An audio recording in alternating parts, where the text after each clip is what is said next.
My name is Kuschall. I'm a mountain boy. When I was 14, 15, I had 2 professional years in ski racing.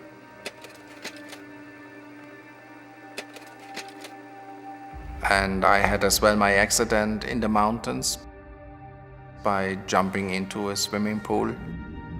And I hit the ground. I could not move anymore. They pulled me out by pulling me on the head. It cracked, and then I was completely paralyzed.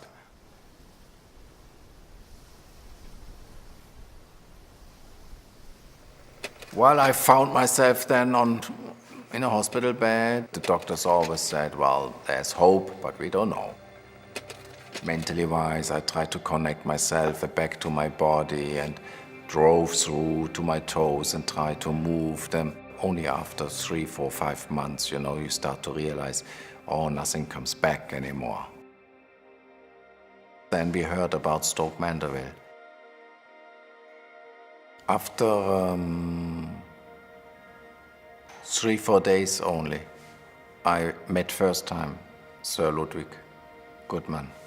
He is the founder and the leader of the first spinal cord unit rehabilitation center. From Berlin, he emigrated in the wartime. When he came first time into the door, I felt that he is a special man. He had a kind of aura, and I felt right away trustful to him. But the way how he told you things were so direct.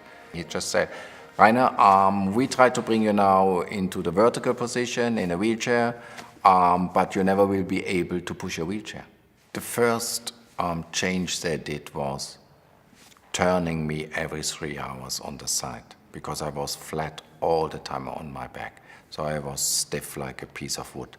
So that already was a nightmare, because I right away lost conscience. Yeah, the body is so weak, was so weak, yeah. Then when I was finally able to sit in the chair, and then they pushed me first time into the dining room, and meeting all these other people. And, hello dear, and how are you?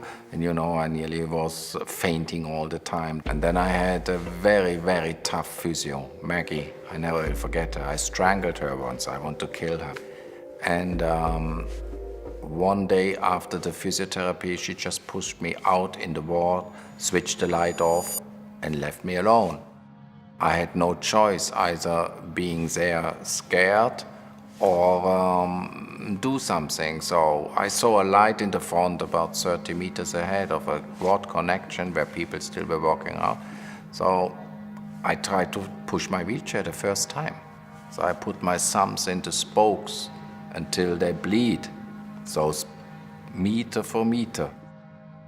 It was not willing to push the wheelchair.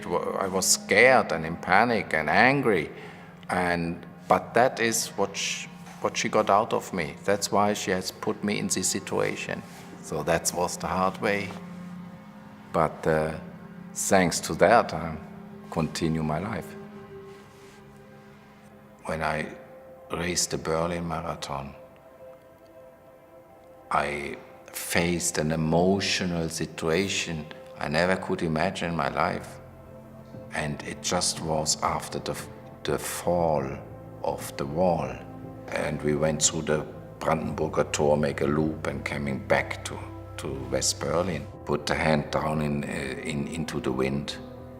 I hear the singing of the bearings and the tires. And suddenly I get goose bumps, and I looked forward, and then I saw the Brandenburger Tor. And suddenly I thought, oh, Pop Goodman, if you would see me now, I'm on world record pace now, racing a wheelchair, with all this historic, and you came from Berlin, emigrated. And suddenly I saw him with a short smile, and then he went off. And then I remembered, many years back, He said, Rainer, you'll never be able to push a wheelchair. I mean, these are moments nobody faces in his life, only when he starts to live his dreams.